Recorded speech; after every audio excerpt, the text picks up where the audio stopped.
Constructively use किया जाए तो सब कुछ बदल जाता है।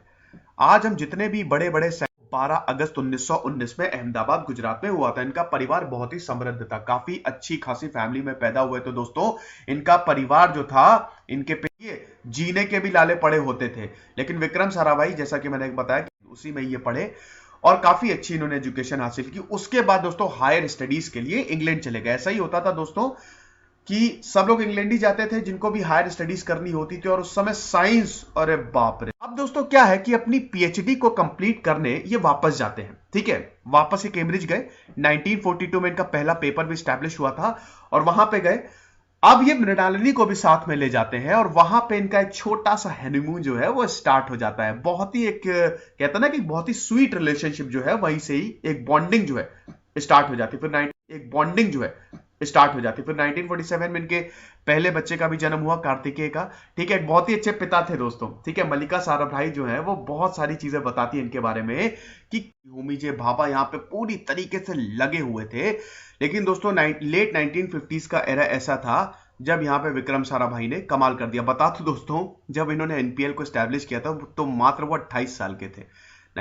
ये उनको कन्विंस किया कि नहीं भैया अहमदाबाद में रखो, ठीक है। अहमदाबाद फिर एक टेक्सटाइल हब भी पूरा था ना वो, तो ये चीज थी। तो अब दोस्तों हम देखते हैं कि भारत का इंडियन स्पेस प्रोग्राम आगे कैसे बढ़ा। तो अब यहां पे बहुत सारे इंस्टीट्यूशन की मदद भी ली गई। सोवियत यूनियन भारत को पूरी तरीके से हेल्प कर रहा था। Satellite instructional television experiment site, cable TV, ये प्रोग्राम पूरा लॉन्च कर दिया। और 1975 में बहुत परेशान भी रहते थे और उनको ये भी लगता था कि मेरी मुसीबतें जो हैं वो कम हो जाएंगी। लेकिन अल्टीमेटली 1971 में उनकी डेथ हो गई। और जो हमारे प्रोग्राम्स वो तो आगे बढ़े ही, ऐसा नहीं में उनकी डेथ हो गई। और जो हमारे प्रोग्राम्स वो तो आगे बढ़े ही, ऐसा नहीं है, क्योंकि बाद में सतीश धवन ने अगर पूरी तरीके से इस प्रोग्राम को पिरोया विक्रम साराभाई ने, तो सतीश धवन ने उसको मसल्स दी, ठीक है, उसको ताकतवर बनाया। दोनों बहुत बड़े एक्टिविस्ट थे।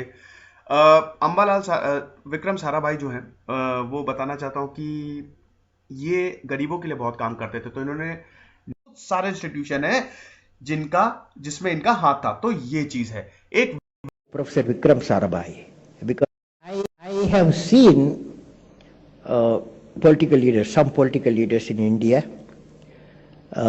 they can spot, for me, I was spotted by Professor Vikram Sarabhai because I was not highly qualified, but I was working hard.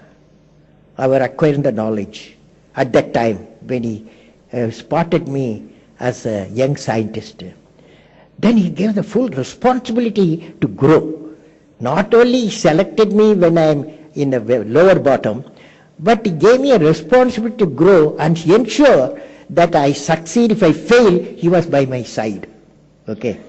The greatest quality of a leader, whether political or scientist or technology or industry, when the success comes, the industry or the leader give the success to his team.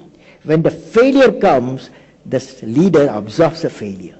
This is the greatest quality in politics you need. Okay. That is, this I have witnessed actually in my life. I have witnessed when I failed in SLV3, that is first launch of SLV3, putting the satellite in the orbit. It went to Bay of Bengal. It failed. On that day, the Professor Satish Dhawan, he took a press conference, national, international press conference. There, he announced that we failed today.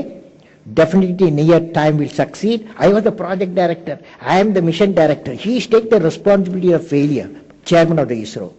Next time when succeeded, he asked me to, you go and conduct a press conference. Do you follow? That means when the success comes, he gives to his people. When the failure comes, the leader absorbs. This is the quality, including media it is needed. Everywhere it is needed. ನಂಬಳಿಕ್ಕಿ ನಿಂಬಳಿಕ್ಕಿ வட்டி கட்டி வாங்க திம்போம் ஹோலி வந்தா கஷ்டப்பட்டு love பண்ணா மாதாஜி உன் பொண்ணு பாத்தாஜி தர நீ இழுத்துட்டு போனாலும் ஜில்லா நிப்பா ఏం జోడి ఎన్నాళ్ళు నీ దాండి గుజరాత్ కోడిపోయి గుజాల ఇరుకోని వాడి अपने अपने फील्ड के धुरंधर होने के अलावा और क्या कॉमन लिंक है, चलिए हम ही आपको बता देते हैं। ये सभी लोग जैन कम्युनिटी को बिलोंग करते हैं। वही जैन रिलीजन जो भारतीय सरजमी पर शुरू हुए सबसे पुराने रिलीजन्स में से एक है। वही जैन कम्युनिटी जो 2011 सेंसस के अकॉर्डिंग यूं तो इंडिया की पॉपुलेशन की महज 0.4% ही है, लेकिन इंडिया के इनकम टैक्स कलेक्शन में 24% से भी ज्यादा कंट्रीब्यूट करती है। यही नहीं, अगर हम नेशनल फैमिली हेल्थ सर्वे 5 के डेटा पर नजर डालें तो हम पाएंगे कि जैन कम्युनिटी इंडिया की रिचेस्ट रिलीजियस कम्युनिटी है, जिनकी 80% पॉपुलेशन हाईएस्ट वेल्थ क्विंटाइल को बिलोंग करती है, जबकि इस कम्युनिटी की केवल 1.6% पॉपुलेशन इंडिया के पूरे सेक्शन में आती है। ऐसे में प्रश्न ये उठता है कि वो कौन से कारण है कि जो जैन रिलीजन आज से हजारों साल पहले वर्धमान महावीर जी की शिक्षा से प्रेरणा लेकर अहिंसा के पाथ पर आगे बढ़ रहा था, वो आज इंडिया की ही नहीं बल्कि वर्ल्ड की वेल्दिएस्ट कम्युनिटीज में से एक बन गया। और क्यों इसे बिलोंग करने वाले लोग और परिवार देश विदेश में बड़े बड़े बिजनेस हाउसेस रन कर रहे हैं। अब अगर हम आपसे कहें कि इस प्रश्न का जवाब भी जैनिज्म की रिलीजियस टीचिंग्स में ही छुपा है, तो आप शायद इस बात पर विश्वास नहीं करेंगे। तो चलिए आज हम इसी विषय पर चर्चा करते हैं और साथ ही इस बारे में भी हम इस कम्युनिटी के आज को इस कम्युनिटी के कल से जोड़ सकें। घबराइए मत, हमारा ये हिस्टोरिकल और फिलोसफिकल डिटोर काफी ब्रीफ होगा। वैसे भी जैनिज्म जैसी डीप और रिच फिलॉसफी को समझने और समझाने के लिए बहुत गहन अध्ययन की जरूरत है, जो हमारे इस छोटे से वीडियो में नहीं समा सकता। इसलिए हम इसे केवल उतना ही डिस्कस करेंगे जितना हमारे लिए इस कम्युनिटी का आज समझने के लिए जरूरी है। दोस्तों, जैन धर्म के रिलीजियस स्क्रिप्चर्स के अनुसार जैनिज्म इस धरती पर हमेशा से मौजूद रहा है और समय समय पर जैन धर्म के तीर्थंकरों ने जन्म लेकर समाज को नई दिशा दिखाई है। इन स्क्रिप्चर्स के अनुसार जैन धर्म में 24 तीर्थंकर हुए हैं, जिसमें ऋषभदेव जी पहले तीर्थंकर थे जिन्होंने लाखों साल पहले इस धरती पर जन्म लिया था। हालांकि अवेलेबल हिस्टोरिकल रिकॉर्ड्स के अनुसार केवल आखिरी 2 तीर्थंकर यानी लगभग 9th सेंचुरी बीसी में जन्मे 23rd तीर्थंकर पार्श्वनाथ जी और 6th सेंचुरी बीसी में जन्मे महावीर जी के बारे में ही जानने को मिलता है। लेकिन सभी मायनों में जैनिज्म को स्थापित करने का श्रेय वर्धमान महावीर जी को दिया जाता है, जिन्होंने केवल ज्ञान को प्राप्त करके इस धरती से लोगों का उद्धार किया। मुख्यतः इसके अनुयायी 5 मेन वोज लेते हैं: अहिंसा यानी नॉन वायलेंस, सत्य यानी ट्रुथ, अस्त्य यानी नॉट स्टीलिंग, ब्रह्मचर्य यानी चैस्टिटी और अपरिग्रह यानी नॉन पॉजिटिवनेस। इन वोज को देखते हुए समझना मुश्किल नहीं है कि एक कॉमन जैन फॉलोअर पहले 3 वोज लेता है, जबकि एक जैन साधु या साध्वी इन सभी 5 वोज को धारण करते हैं। यही नहीं, इस धर्म का मेन मोटो ही परस्परोपग्रहो जीवानाम है, जिसका मतलब है कि आत्मा का परम धर्म ही परोपकार करना है। साथ ही इस धर्म में गॉडली फिगर्स के बजाय कर्मा को प्रायोरिटी दी जाती है। यही कारण है कि जैनिज्म में अपने वोज को बड़े अनुशासन के साथ फॉलो किया जाता है और इनमें भी अटमोस्ट इंपॉर्टेंस दी जाती है।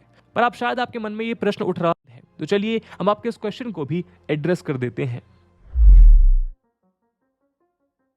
दोस्तों, अगर आप इंडियन हिस्ट्री और इंडियन सोसाइटी के इतिहास पर गौर करें तो वैदिक युग के बाद से ही इंडिया प्रीडोमिनेंटली एक एग्रेरियन या ट्रेड बेस्ड इकोनॉमी रही है। फिर चाहे हम मौर्यन एम्पायर को देखें या गुप्ता एम्पायर को, सभी को अपने फर्टाइल लैंड्स की वजह से ही इकोनॉमिक एज मिला, जिससे वो एक लार्ज आर्मी को सस्टेन कर पाए। लेकिन जैनिज्म के इन वोज की वजह से और खास तौर पर एक्सट्रीम नॉन वायलेंस प्रैक्टिस की वजह से जैन कम्युनिटी न तो वॉरियर क्लास में शामिल हो सकती थी और ना ही एग्रीकल्चरिस्ट क्लास में, क्योंकि जैनिज्म में सिर्फ लिविंग थिंग ही नहीं, साइंटिफिकली नॉन लिविंग माने जाने वाली चीजों को भी हानि पहुंचाना गलत समझा जाता है। यही कारण है कि इसमें सॉइल की टाइलिंग करने तक की मनाही है, क्योंकि इससे सॉइल और उसमें रहने वाले माइक्रोब्स को हानि पहुंच सकती है। इन कारणों से जैन कम्युनिटी एग्रीकल्चरल एक्टिविटीज को छोड़कर बिजनेस एक्टिविटीज को करना शुरू करती हैं।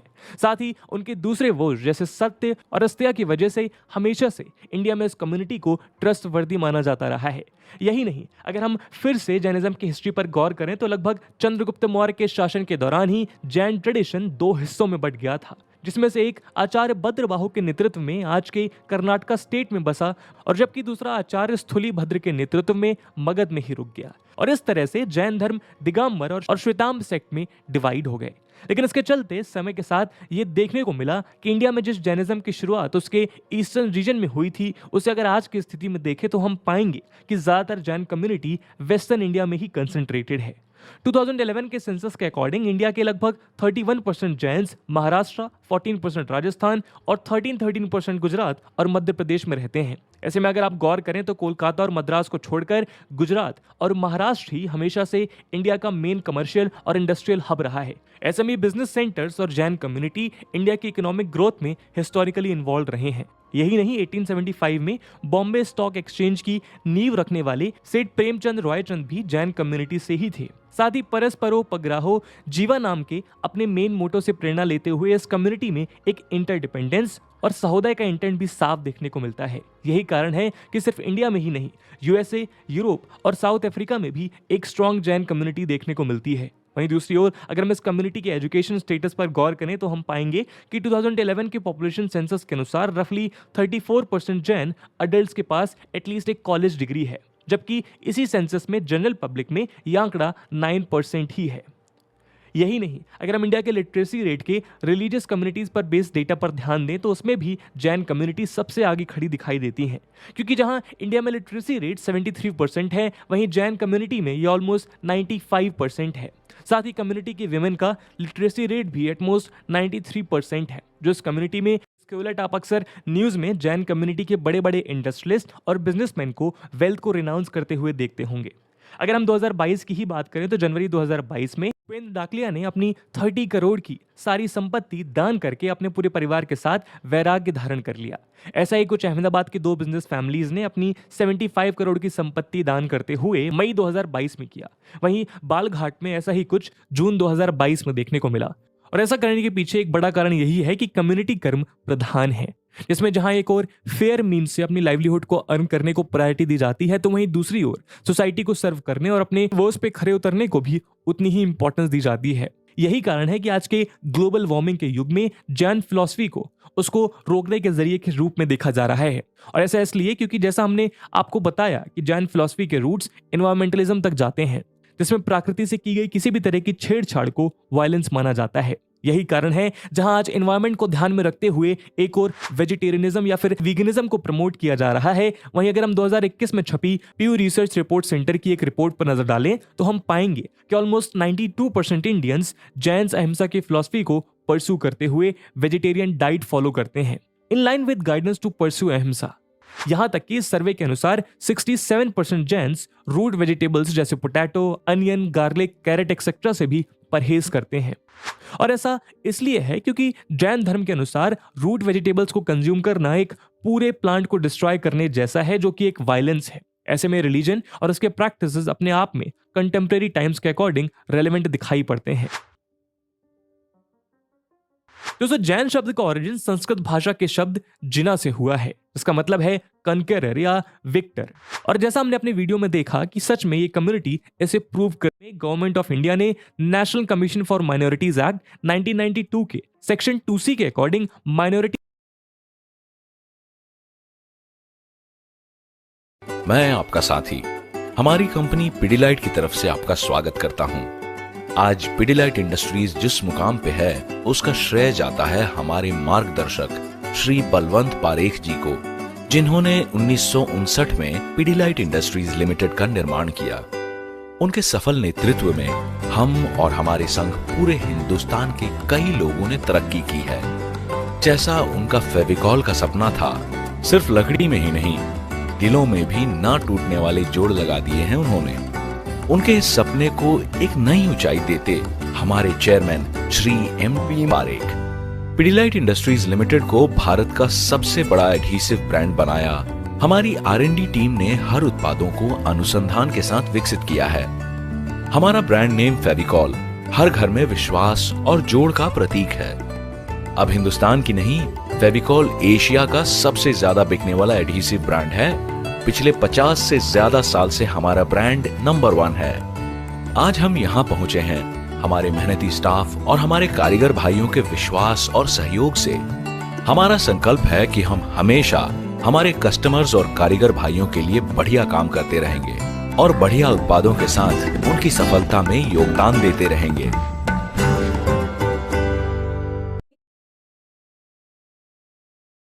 Ever since Abraham led the rebellion